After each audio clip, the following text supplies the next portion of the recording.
Assalamualaikum warahmatullahi wabarakatuh. Perkenalkan, nama saya Prima Putri Juliani. Saya kelas 4 SI2. Di sini saya akan menjelaskan tugas keamanan sistem informasi modul 6, lab 8 yang berjudul Auditing System Information Using MS Info 32. MS Info ini memungkinkan kita untuk melihat detail tentang konfigurasi perangkat keras dan perangkat lunak. Terkadang, administrator perlu mengetahui konfigurasi perangkat lunak dan perangkat kelas untuk mendiagnosis masalah di jaringan penyedia OS Windows System Information atau MS Info Utility atau NS Info X32 untuk mengumpulkan informasi tentang komputer. Untuk mendiagnosis masalah atau untuk mengakses alat lain, administrator dapat menggunakan utilitas MS Info untuk melakukan audit sistem untuk mengetahui konfigurasi perangkat lunak dan perangkat keras saat ini pada sistem Windows tertentu. Lab ini akan mendemonstrasikan penggunaan MS Info Utility untuk melihat konfigurasi perangkat lunak dan perangkat keras pada sistem Windows tertentu.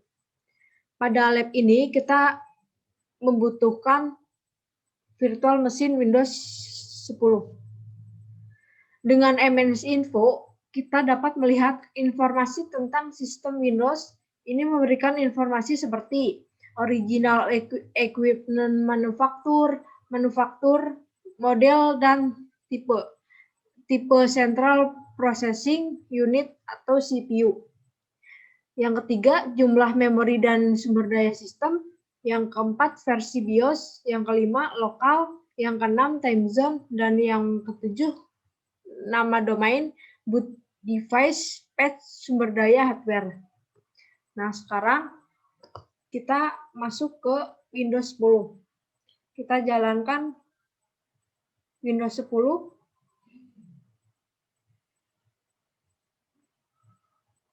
Dan di sini kita masukkan PIN untuk masuk ke Windows 10.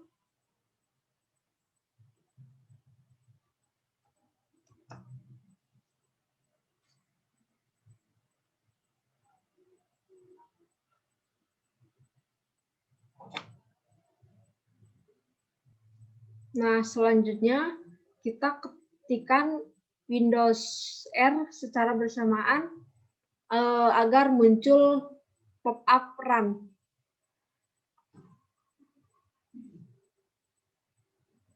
Nah, di sini kita ketikkan MS Info.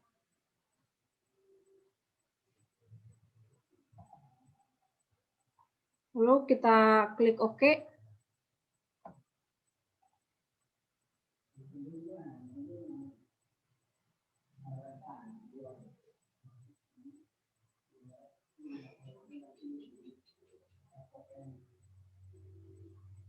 Nah, ini adalah jendela sistem informasi. Kita dapat melihat ringkasan sistem di mana kita dapat melihat hardware resource, komponen, dan software environment yang dikonfigurasi pada sistem ini. Lalu yang pertama kita double klik pada hardware resource.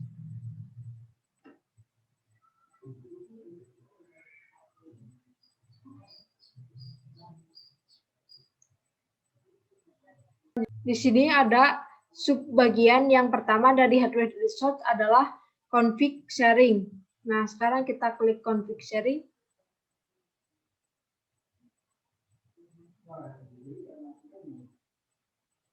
Nah, ini adalah tampilan pada config sharing. Kita dapat melihat perangkat yang berbagai sumber daya yang sama. Jika ada perangkat yang memiliki masalah dan terdaftar di share device, itu memungkinkan karena konflik penggunaan sumber daya.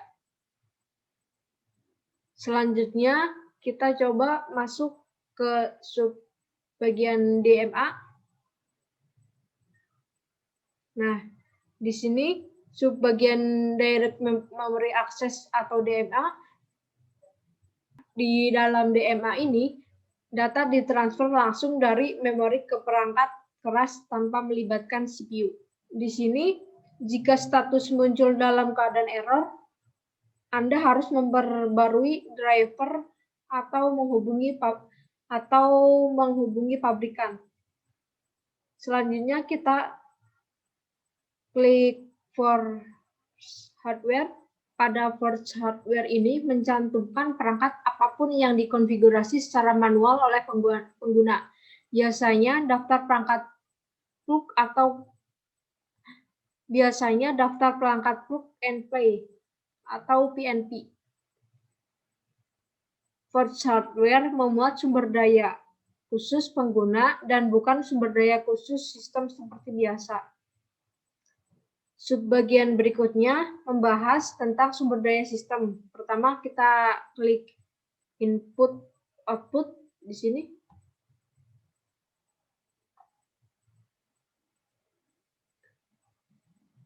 Nah, pada bagian input output ini mentransfer data dari komputer ke device dan sebaliknya. Selanjutnya setelah input output kita klik IRQS. Nah, pada tampilan IRQS ini, IRQ adalah jalur perangkat keras yang melalui perangkat mengirimnya sinyal interupsi ke mikroprosesor. Seperti ini. Selanjutnya kita klik memori. Pada memori ini berfungsi untuk mengeksplorasi perangkat memori yang digunakan oleh sistem. Selanjutnya kita klik komponen.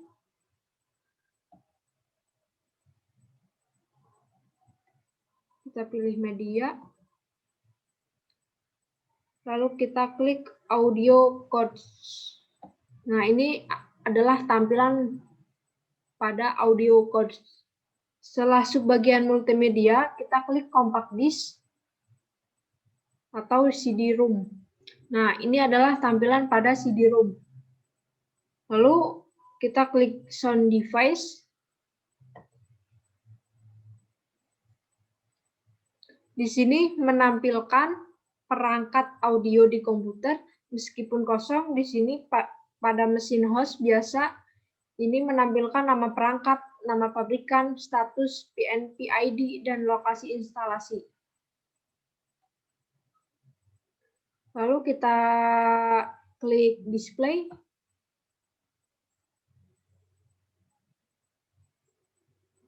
Nah, ini menunjukkan ada name dan device ID, jenis adapter, deskripsi adapter, dan RAM yang dialokasikan ke adapter. Lalu kita klik invert.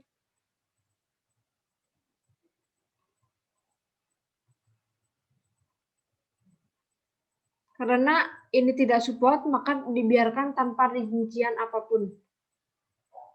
Lalu kita ke bagian subbab input.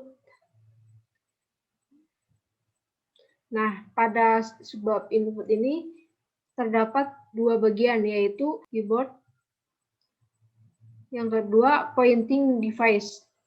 Lalu kita pilih keyboard.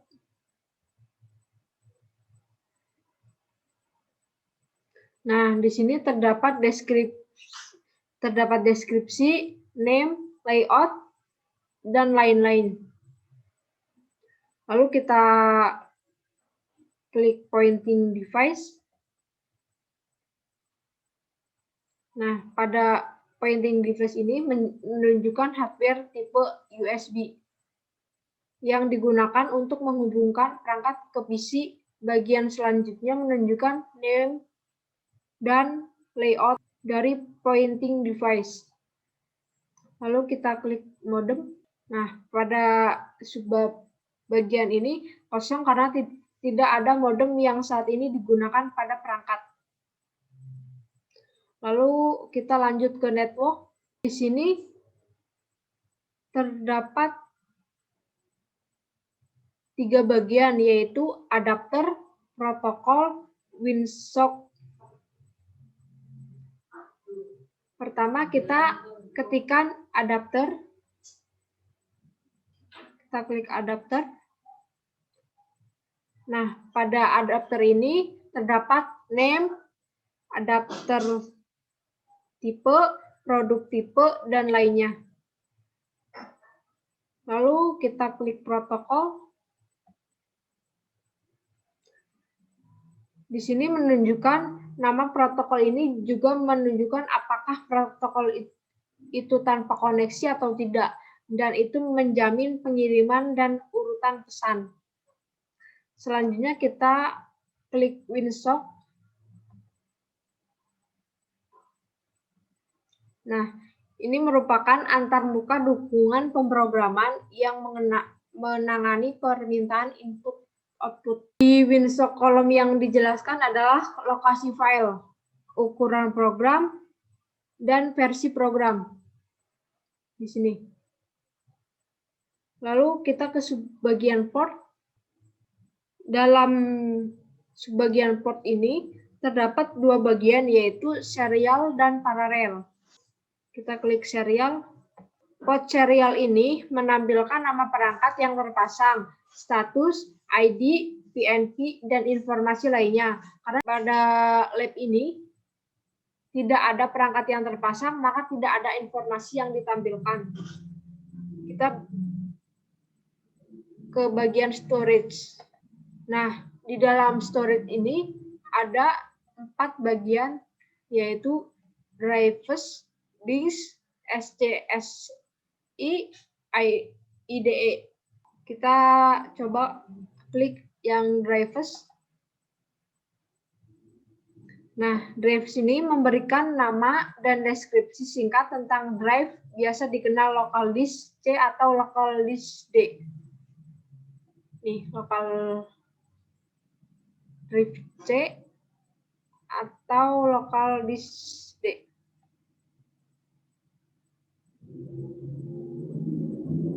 Selanjutnya kita klik disk. Ini terdiri dari deskripsi, manufaktur, model, number untuk disk. Kita coba klik SCSI.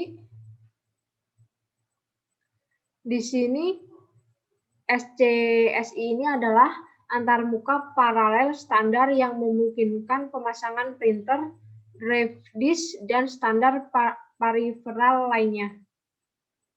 Kita coba klik IDE. Nah, IDE ini adalah Integrated Development Environment, menyediakan satu set fasilitas lengkap untuk pemrograman yang membantu mereka dalam pengembangan perangkat lunak. Selanjutnya kita ke bagian printing.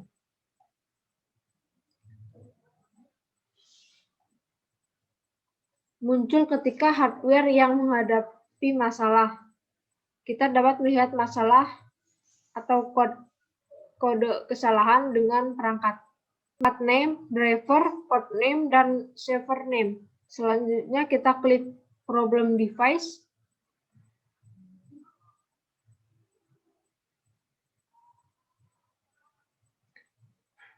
Nah, di sini muncul ketika hardware yang menghadapi masalah, kita dapat melihat masalah atau kode kesalahan dengan perangkat. Lalu kita klik USB. Jika Windows 10 sedang terhubung ke USB, biasanya menampilkan nama port USB dan ID PNP. Lalu kita klik software environment. Nah, di sini terdapat beberapa kategori, yaitu sistem driver, environment variable, dan lain-lain. Kita klik sistem driver.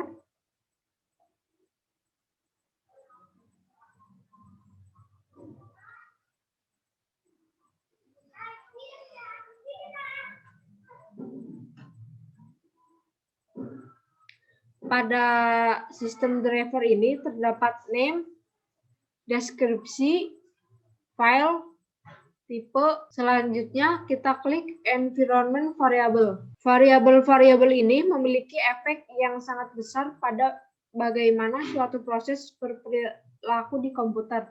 Environment variable dapat ditentukan oleh pengguna atau ditentukan oleh sistem. Selanjutnya kita klik print jobs. Selanjutnya di sini ada print jobs. Ini menjelaskan nama dokumen, ukuran, owner, siapa yang akan diberitahukan, dan status terkini. Biasanya print jobs akan menampilkan informasi jika pemilik sedang melakukan print dokumen. Lalu kita coba klik network connection. Pada network connection ini biasanya menunjukkan perangkat. Ini biasanya menunjukkan perangkat atau network attack storage NAS yang terpasang ke jaringan. Selanjutnya kita klik running task. Di sini terdapat name, page, process ID, dan lain-lain. Lalu kita klik local module. Pada local module ini menunjukkan nama, versi, dan ukuran modul. Selanjutnya kita klik service. Di dalam tampilan service ini menunjukkan display name, status, running atau stop, dan lain-lain. Selanjutnya kita coba klik program group. Pada program group ini menunjukkan berbagai item menu awal yang dikelompokkan dalam program. Menunjukkan group name dari program dan username. Selanjutnya kita klik startup program. Nah, pada startup program ini menunjukkan daftar program yang mulai otomatis saat pengguna sistem Trajan.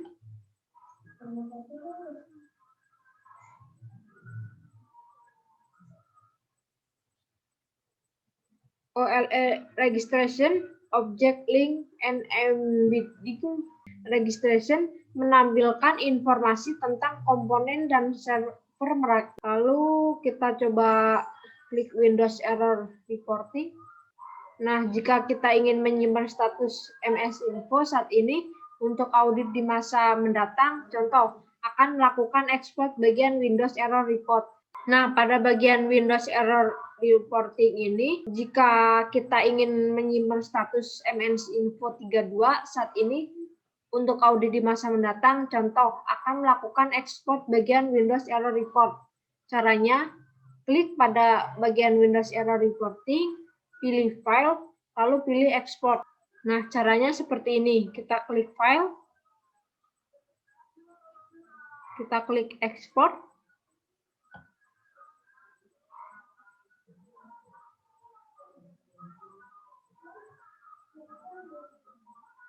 Arahkan pada PC atau dokumen. PC, dokumen. Lalu kita beri nama audit file. Audit file. Lalu kita save file tadi sudah tersimpan pada lokal disk C pada dokumen. Sekian penjelasan dari saya. Mohon maaf apabila banyak kesalahan. Wassalamualaikum warahmatullahi wabarakatuh.